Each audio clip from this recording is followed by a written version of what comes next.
Hey, good morning, everybody. Welcome to Tuesday, the 15th of February 2022. So, really interesting morning this morning at around 4 minutes past 8 a.m. Interfax, the news agency, came out with what we have here on the Russian Ukrainian situation. Uh, Quote, Russian military says it is continuing a set of drills involving almost all districts and navies. Interfax reports military says a month of drills has now finished. Troops expected to return to bases. Some Western and Southern units are set to return to bases. And some are already at home at their bases. So this is a complete de-escalation of the Ukrainian invasion by Russia. And so what we have seen across the board on equities this morning has been a lift back out of the lows that we've seen yesterday and a little bit late last week as well. So it's really just an unwind here. And so, you know, personally speaking, and most of the traders that I talk to and that I'm talking to every day did not really buy into this. CNN, of course, Friday 2 weeks ago, reporting that um, that they didn't really trust in any of the intelligence that they were being told that the US have. Of course, now about 30 minutes after this news hit the wires, you're seeing some French media coming out talking about how the de escalation that's going to come now is attributed to the intervention from the West, working with Kiev to de escalate this. Now, also overnight yesterday, a bit late in the session, about 6:30 p.m., around 6 p.m., let's say, the Ukrainian president Zelensky came out and basically made a joke that, yeah, Russia are going to invade on the 15th. So that would be today and possibly tomorrow. And that was a joke. So the market priced in a bit of downside on that before then, wiping out that downside and staying a little bit firmer on the close. So let's get over onto these charts and have a little look at what we're seeing. So really, let's look at the SPOOs here for what's been happening. The DAX has really been driving these markets to the upside, but essentially you're seeing around 6:30 around here last night in the SPOOs. Let's zoom in here, coming in around here. You're seeing that downside coming in from Zelensky's commentary. We had been rising out of the lows that we pushed down into on the European market open at 8 a.m. You see here. But really, then Zelensky's comments pushing us back down, testing 43.69s, and then finding a bid back into the close as those comments were actually a joke.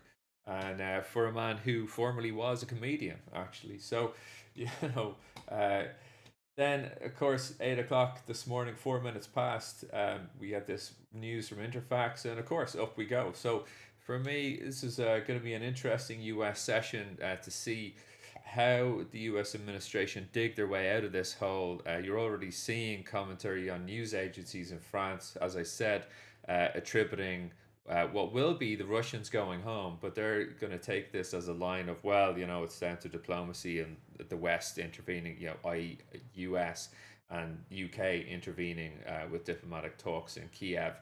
Well, if you look at the video of the British Foreign Secretary, Foreign Minister talking with the Russian Foreign Minister, you'll see that those talks went anything but well.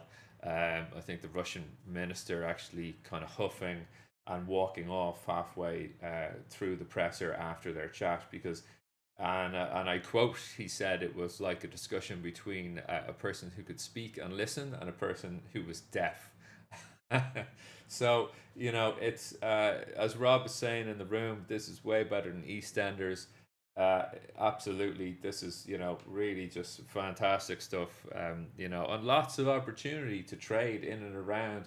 The right way to look at these markets. So we're seeing equities across the board bouncing off of the lows. 1.8 up on the Nasdaq, 1.29 SPOOs, and up just under 1% on the Dow at market. So let's get over and look at the markets now that we can really kind of think, okay, war is off the table in Europe. That's what the market is pricing in now.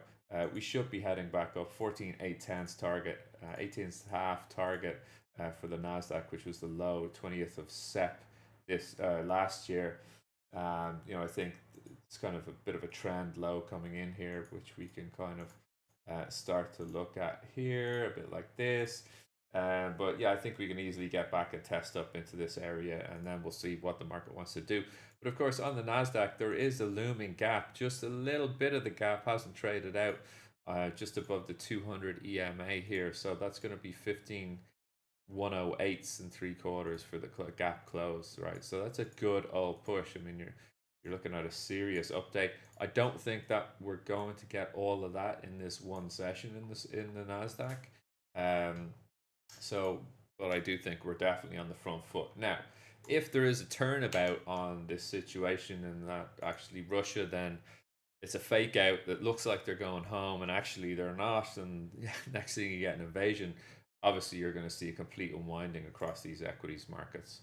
Another one to look at, let's finish on the equities here. So the SPOOs, here we are on the weekly bars. And we'll just blow this up here. You can see really the low of the week now, pretty much supported by 43.69s even.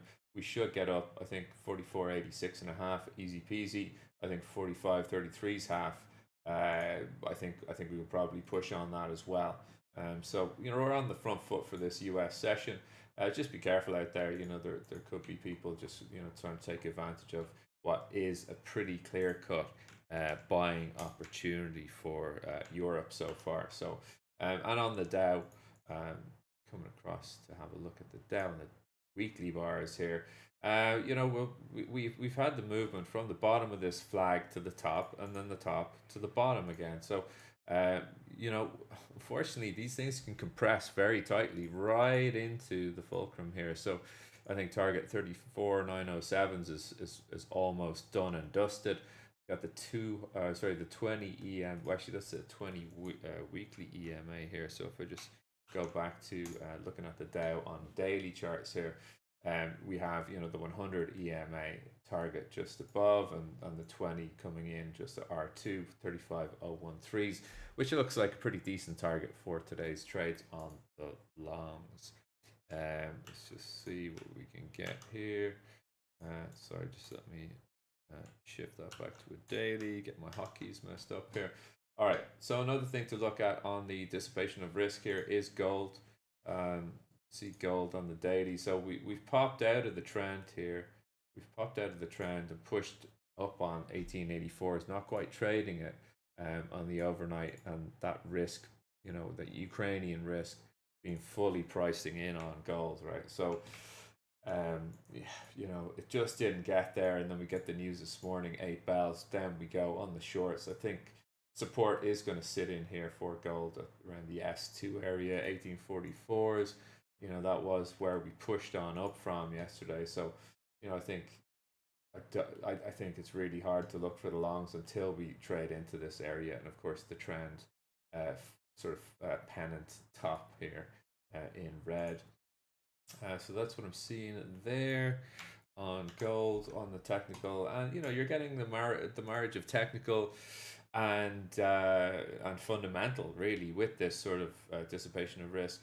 Nat gas, unfortunately for me this morning, nat gas, I was looking at the shorts here from a touch back into this gap that had not closed. So we are very much now on the gap close for nat gas. I think 44 spot 524s would be job done there.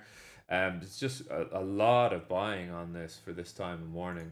Really quite large size, but very sticky price action. It's not really moving that fluidly the way you get on the equities, because it's generally not suggested to trade these type of products early in the morning. But that's that's really the best way to be. Oil, no, no refugee really from the dissipation of risk. I think, look, as I said yesterday, we're up on these prices, not, generally, we're holding above 86s and 90s, I think, not because of the Ukrainian situation, but more because of tightness in the general market. So I do think the pullback on oil is going to be limited. I think 91.05s would be nice to see the support coming in here, and then looking at getting on with higher prices. So the shorts, do I like the shorts? No, I don't like the shorts in oil. And then the bond, a little bit of repricing on that risk as well this morning. You're seeing, just cannot get its head above pivot. Can't come in 8 o'clock, down we go outside of the gap that was fill, or closing the gap fill to the downside. I think, if we can hold it, well, if we can't, well, yeah, basically, I think we need to trade 164.48 and then potentially go lower here, actually, to follow on with the general trend with the bonds. Looking at on the daily here, you can see we're just in this on the, or sorry, in the weekly, we're just into this pocket here below, and there's a lot of thin air between 165.58 and 162.89. A lot of thin air, as you can see here. There's no supports to be had on these weekly bars. So yeah, that's really it for me for this session. Um, yeah, do be careful of the dollar. Of course, the dollar is sort of getting into repricing here as well. Anyway, please do click to like and subscribe, and I'll talk to you during the rest of the week. Have a great session.